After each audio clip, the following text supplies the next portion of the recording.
ये खुद छलांगे लगाता है, ये बाज नहीं आता। आप यकीन करें, बड़ी जिम्मेदारी के साथ, बड़े खुलूस के साथ और बड़ी दयानतदारी से तजर्बे की बात अर्ज करता हूं।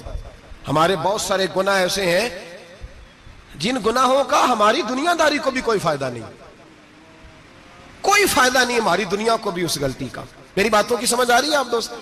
कुछ गुनाह ऐसे, एक तो होता है कि दुनिया का कोई फायदा हो, उस गुनाह में हमारी दुनिया का भी कोई फायदा। जो आदमी झूठे लतीफे सुनाता है, झूठ बोलता है, झूठ, कोई फायदा नहीं उसे। लोग 10 मिनट हंसते हैं और बाहर जा कहते हैं यार ये तो कोई गैर संजीदा आदमी, वो अकल ही नहीं। क्या फायदा कमाया उसने, क्या नफा लिया उसने? जो आदमी बढ़ बढ़ के बातें करता है, 2, 4, 5, 10 आदमियों की कीमत कर जाता है, लोग कहते हैं यार बड़ा चुगलखोर है। क्या कमाया उसने जिंदगी में? कुछ हासिल कर लिया उसने? हमारे बहुत सारे गुनाह मेरे भाई वो है जिनका हमारी दुनिया को भी कोई फायदा नहीं। तो क्यों ना हम उन गुनाहों को छोड़ दें ताकि हमारे दीन को तो फायदा हो जाए, दीन को तो फायदा हो जाए। सिर्फ जुबान के जायके हैं, कुछ देर के लिए हमारी तबीयत के तकाजे हैं, 10 मिनट की मुस्कुराहट है जिसके लिए हम अल्लाह तबारक व तआला का कानून तोड़ते फिर जा रहा हूं। मेरे हबीब करीम अलैहिस्सलाम ने मुसलमान को कहा है कि तेरा रब तो चाहता है कि बस तू आ जा, वो तुझ पे रहमत नाजिल कर देगा। आना तो शर्त है कि नहीं? आना तो शर्त है कि नहीं? अच्छा चले ये बताएं, जो आदमी 1 से लेकर 31 तारीख तक ड्यूटी करे, उसको तनख्वाह लेने जाना पड़ता है कि तनख्वाह घर आ जाती है? बोल के बताएं। फिर भी जाना पड़ता है, वो कहे मैंने ड्यूटी पूरी की है, फिर भी जाना पड़ता है।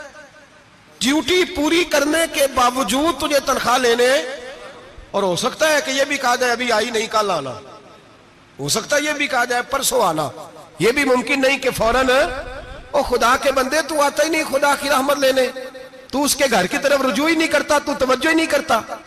तू कहता अल्लाह मेहरबान है। भाई मेहरबान तो है, तू रहमत लेने आया है, तूने को बहाना बनाया उसकी रहमत का।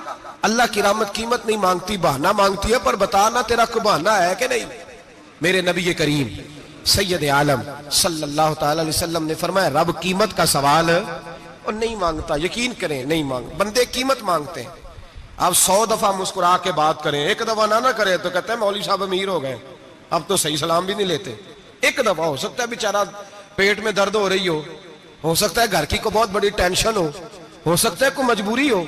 बंदे हमा वक्त कीमत मांगते हैं, हमा वक्त आप तंदुरुस्त हैं, हर वक्त आप कीमत अदा करते हैं तो लोग राजी हैं। लेकिन रब कहता तू कोई कीमत ना दे, कोई बहाना ही बना ले, तेरा रब तुझसे राजी हो जाएगा। सुने, बड़ी प्यारी हदीस, बड़ी खूबसूरत हदीस, कंजुल माल में दीगर कुतुब हदीस में है। हजरत अबू हुरैरा रदी अल्लाह तआला अन्हु फरमाते एक बाबा जी नबी पाक की बारगाह में आए और जब वो वापस जाने लगे तो मैंने उम्र पूछी तो उम्र थी 96 साल। कहते हैं बुजुर्ग जब आए ना तो ये भवें जो है ना उनकी सफेद होके तो यूं आंखों पे आ गई। बड़ी छड़ी बाबा जी ने पकड़ी हुई और दोनों हाथ पकड़ के ना छड़ी के ऊपर झुके हुए हैं एक जानिब। कुर्बान जाऊं, कहते हैं जब वो बुजुर्ग मस्जिद में दाखिल हुए तो मेरे रसूल ने खड़े होकर इस्तकबाल फरमाया, खड़े हो। और नबी करीम सल्लल्लाहु अलैहि वसल्लम ने आगे बढ़ के बाबा जी को बाजू से पकड़ा और बिठाया। हुजूर बैठ गए। कहा बुजुर्गों कैसे आए हो? तो कहते हैं वो बाबा जी बात करते तो आंख खोल के पहले हुजूर का चेहरा देखते, फिर वो बात करते तो उनके लबो लहजे के अंदर बड़ी परेशानी, बड़ी तकलीफ, बड़ी मायूसी।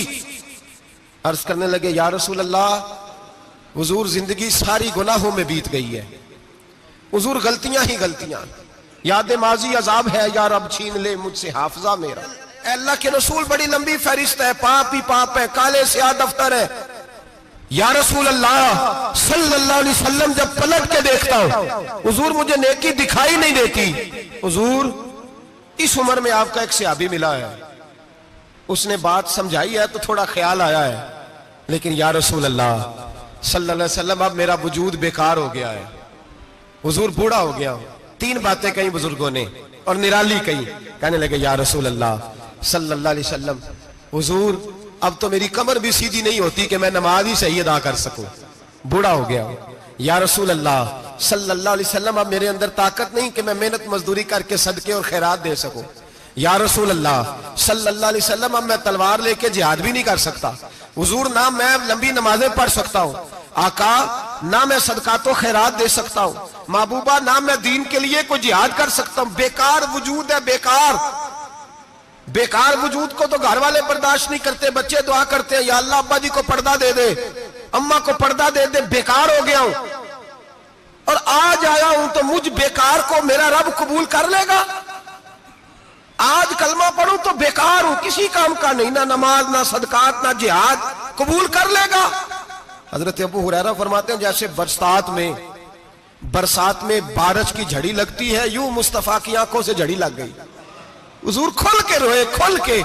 और मेरे हबीबे पाक ने फरमाया बुजुर्गो बड़े मुजाहिद हैं, दीन के लिए जिहाद करने वाले बड़े हैं, रब करीम को आपकी तलवार की इतनी हाजत नहीं। और फरमाया उसके खजाने कोई खाली तो नहीं कि आप ही गोया सदका देंगे तो भरे जाएंगे। और फरमाया फिर रब करीम की शान में इजाफा नहीं करती इबादतें, वो तो बंदे को नफा देती हैं। मैं बुजुर्गो ना आप जिहाद करें ना आप सदकात दे, ला लंबी नमाजें पढ़े, आप सिदक दिल से आ जाए, अल्लाह के रसूल का वादा है रब आपको बगैर हिसाब किताब जन्नत अता फरमा देगा। आना तो शर्त है कि नहीं, आए तो सही, ना पहुंचे तो सही, आ जाए, उसको नहीं आदत सदका तो खैरात की जिहाद की तबलीग, आए तो सही ना। मेरे हबीब ने फरमाया बंदा जब रो के कहता है ना या अल्लाह गलती हो गई माफ कर दे, फरमाया मेरा मालिक उसे फौरन ही माफ फरमा देता है। तू आ तो सही, तू आता ही नहीं, तू आ ही नहीं रहा, तू घर में बैठा हुआ है, तू सोया हुआ है, तू दुकानदारी कर रहा है, तू पैसे गिन रहा है, तू आया ही नहीं, आ तो सही। बल्कि मेरे नबी पाक फरमाते हैं जब अल्लाह पाक का भागा हुआ गुलाम आता है फिर तो अल्लाह ज्यादा राजी होता है।